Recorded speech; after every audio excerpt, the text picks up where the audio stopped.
Good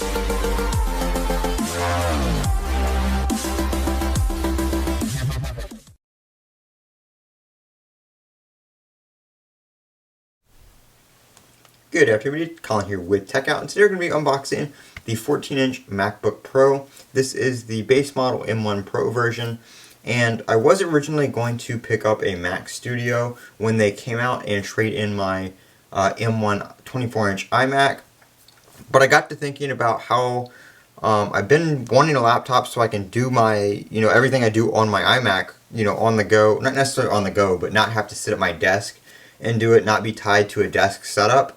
So I'm like, if I'm going to spend that money, this base model costs the exact same as the base model Mac Studio. Now the Mac Studio is technically an upgrade from this because it has the M1 Max. So it's a 10-core CPU, 24-core GPU. This is an 8-core CPU, 14-core GPU with 16 gigs of RAM. The Mac Studio is 32 gigs of RAM. They both have the same 512 gigabytes of storage. But I'm not worried about that because my iMac is 8-core CPU, 8-core GPU, 8 gigabytes of RAM. So this is still an upgrade from that. And I've never had a single issue with my iMac not having enough power, not having enough memory, anything like that. So I went ahead and opted for the MacBook Pro instead of the Mac Studio because I can still hook up two external displays to this. Later down the road I do plan to get a Mac Studio or an Apple Studio display to use with this, but I do have two monitors that I can hook up to this right now. And I've been watching videos and everybody said it's absolutely great with editing video, especially for what I do, which isn't too much. And the screen on here, 120 hertz ProMotion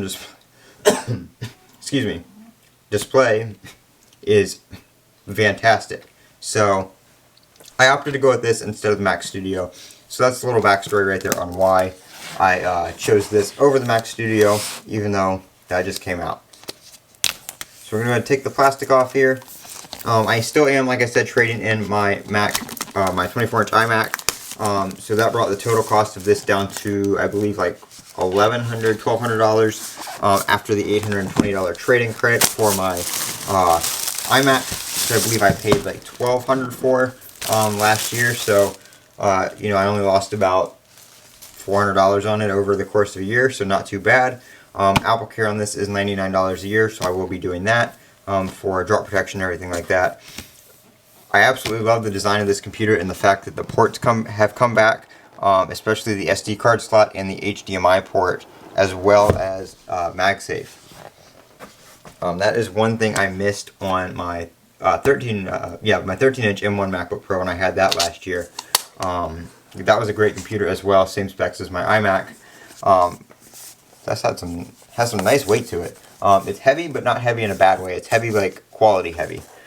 So I'm going to put that right here for a second, and we're going to take a look at what else you get in the box. Right here is your MagSafe. What's cool about this MagSafe cable is it's USB-C, so you don't have to necessarily use it with this included power brick.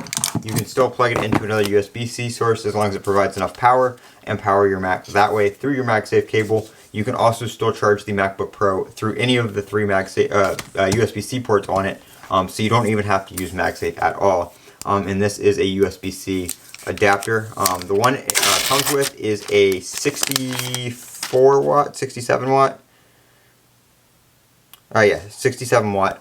You can upgrade to the next one up, which I believe is 96 for $20 on the base model. If you go with the higher end processors, I believe starting with the Max, you do get that upgrade for free, which does also enable fast charging.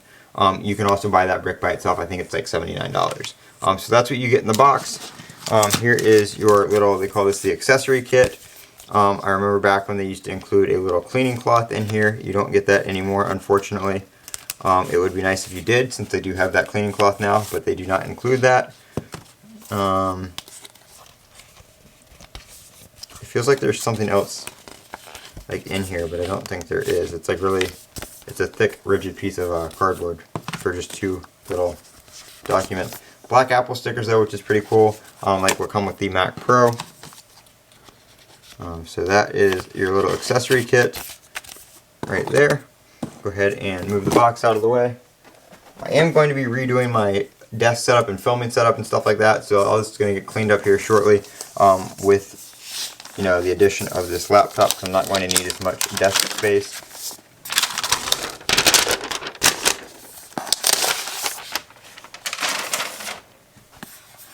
A little couple fingerprints on the bottom down there that weren't mine. But this thing, I like the old style. This kind of reminds me, I never had a like 2000s, mid 2000s MacBook Pro, like the original unibody, but this is what it reminds me of just from seeing those, with like the squared off edges and stuff like that, and the like stamped in MacBook Pro on the bottom. Nice big rubber feet. When I turn it on, or when I open it up, it's going to turn on, so it's going to make the bong.